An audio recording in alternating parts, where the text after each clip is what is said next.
I'm Keith Olbermann, and this is The Resistance. It now seems evident that if Donald Trump were to ask his new FBI director, Christopher Wray, why he has yet to tell America that Trump has been cleared of any wrongdoing regarding the Russia scandal, Director Wray would be forced to tell Trump that this is because Trump has not been cleared of any wrongdoing regarding the Russia scandal, and that in fact Trump and his circle are being investigated in nothing less than 9 separate Russian scandals. The New York Times has reported that Special Counsel Robert Mueller has requested documents from the White House relating to the actions of Trump and others in 13 different areas. The newspaper was vague about these areas, but it identified at least 10 of them. The FBI interview of Michael Flynn about the Kislyak phone calls, the White House response to the Justice Department's concerns that Flynn could be blackmailed, the firing of Flynn, the firing of James Comey, Trump's meetings with Comey, Sean Spicer's statement in May that Trump had full confidence in Comey, Trump's meeting in the Oval Office with the Russian foreign minister and Kislyak, which touched on Comey, the first statement from Donald Trump Jr. about the so-called adoption meeting, everything about Paul Manafort, and everything about 6 members of Trump's campaign foreign policy team, including Carter Page and J.D. Gordon. That's a lot of areas. And adding them to what else we think we know, it does not take a lawyer to sort these out into specific scandal categories, any one of which could take down Trump's presidency by itself. There isn't one Trump-Russia scandal. There are at least 9 of them. Ranking them by comparative heat and by new information from last to first. Scandal number 9, the Trump-Putin private meeting. Forgot about that one, didn't you? At the G20 meeting in Hamburg in July. There does not seem to be anything new about this, and it seems hard to conceive how Mueller gets anything about it anyway, given that it was just Trump, Putin, and Putin's translator. That's kind of the point. But this is just a reminder that if you need ugly, guilty-looking optics, this is where to start. Of course, it's just possible the Germans had the whole place bugged, or the Russians did, or we did. Scandal number 8, firing Michael Flynn. Well, this one is the whole circus around General Flynn and his speaking engagement for Russian-owned TV and his work for Turkey and his phone calls to the Russian ambassador during the transition and the Justice Department fear that the Russians could have been blackmailing him. It is a mess.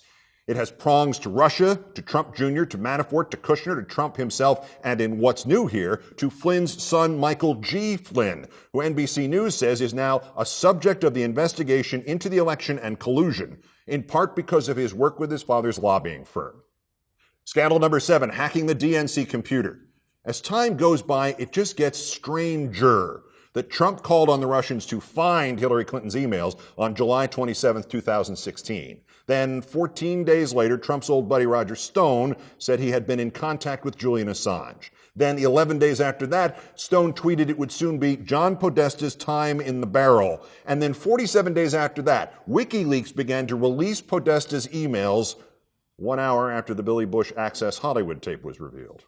What's new here is the California Congressman Dana Rohrabacher and his bizarre attempt to get Trump to pardon Julian Assange. Scandal number 6, altering the outcome of the election. The whole point. The possibility that who won and who lost was actually changed from Clinton winning to Trump winning. It remains nebulous, and it may never be proved nor disproved, but it is important to remember that if anything will turn up pertinent truth, it is the investigation of the other 8 Trump-Russia scandals. Scandal number 5, firing Comey. Obviously, there's a Trump prong here. He did it. There's also a White House cover-up prong, a potential obstruction of justice prong, a paper trail prong, including evidence of premeditation, namely the first draft of the letter allegedly reading, "I'm firing you over Russia." But with the Times report, there is now the suggestion that it doesn't have a Russia prong, it has 2 of them. Mueller wants to know why Trump fired Comey and then the next day allegedly told the Russian ambassador and the Russian foreign minister that Comey was a, quote, nut job, and that he, Trump, had, quote, faced great pressure because of Russia. That's taken off. Scandal number 4, Jared Kushner. So now it's been reported that son-in-law used newly established private email addresses rather than government addresses on which he conducted transition business.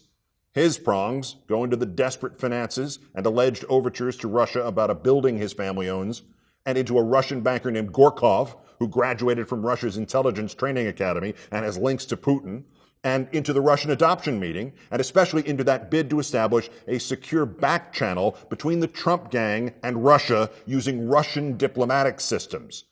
And that now ties into the explanation from the former National Security Advisor, Susan Rice, that she did unmask some American intelligence intercepts, because it turns out that one of the people trying to help set up the secret Trump communications channel to Russia was the Crown Prince of the United Arab Emirates. Scandal number 3, the continuing adventures of Paul Manafort. My God, where to begin? Now there's a report that while in charge of Trump's campaign, he offered to give private briefings to a Russian billionaire on how the campaign was going. And there's the other report that the FBI started to monitor his interactions with the then pro-Russian Ukrainian regime in 2014. And the other report that while this newest scandal is breaking, Manafort might have been planning another trip abroad and nobody seems to be stopping him. Prongs? Paul Manafort is made out of nothing but prongs.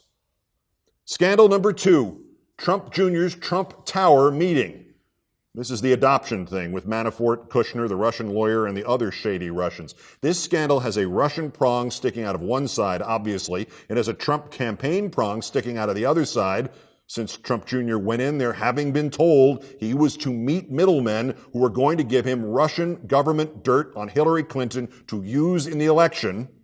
But more importantly, this also has a Trump himself prong sticking right out of the top of it, because at minimum, as the press secretary herself said, Trump himself, quote, weighed in on the statement his son issued falsely claiming that this was just a meeting about adoptions. That means it also has a White House cover-up prong sticking out of it too. And Mueller now wants all the White House documents. And scandal number 1, Facebook and Russia's $100,000 worth of targeted election advertising. This recently shot up the rankings after somebody found this quote from last December and former Facebook ad salesman Antonio Garcia Martinez, who said, "It's crazy that Zuckerberg says there's no way Facebook can influence the election when there's a whole sales force in Washington, D.C. that does nothing but convince advertisers that they can. We used to joke that we could sell the whole election to the highest bidder." The Facebook scandal has a Russian prong, and it has a Jared Kushner prong since he boasted of using targeted Facebook ads for his father-in-law's campaign. And since Kushner brought in Cambridge Analytica, it has a prong for that company's financier, the billionaire Trump fan Robert Mercer, and the man who owned at least $5 million worth of principal in it, Steve Bannon. And now there's a second Steve Bannon prong, with BuzzFeed reporting an email chain showing that just before he joined Trump's campaign, Bannon sought to put a mole inside Facebook who would report back to him. And of course, it has at its core the hacking prong, the campaign's data operation, which the Trump team thought swung the election, may have relied upon Facebook ads that were targeted to voters using information that may have been stolen by the Russians from government computers in this country. Last week, 21 U.S. states were informed by Homeland Security that the Russians tried to hack into their voter registration rolls before the election. That's 9 scandals by my count, 9 Trump-Russia scandals. You might divide and assemble them differently. You might rank their importance differently. And yet each of our lists might be missing a bigger Trump-Russia scandal yet. The denial. Trump's denial. Not just that he did anything, but that anything even happened. Our former ambassador to the Czech Republic, former Assistant Secretary of State John Shattuck, wrote this in the Boston Globe on December 16th of last year. It is, I think, truer now than it was even then. By denigrating or seeking to prevent an investigation of the Russian cyber attack, Trump is giving aid or comfort to an enemy of the United States. That he is, in fact, seeking to cover up his staff's or his own involvement in or prior knowledge of the attack. For him to continue to deny Russia's cyber attack and resist the investigation invites a specter of treason to hover over the president-elect. Treason doth never prosper, what's the reason? So asked the British courtier and author John Harrington 400 years ago. Why, if it prosper, he answered, none dare call it treason. Resist, remove. Peace.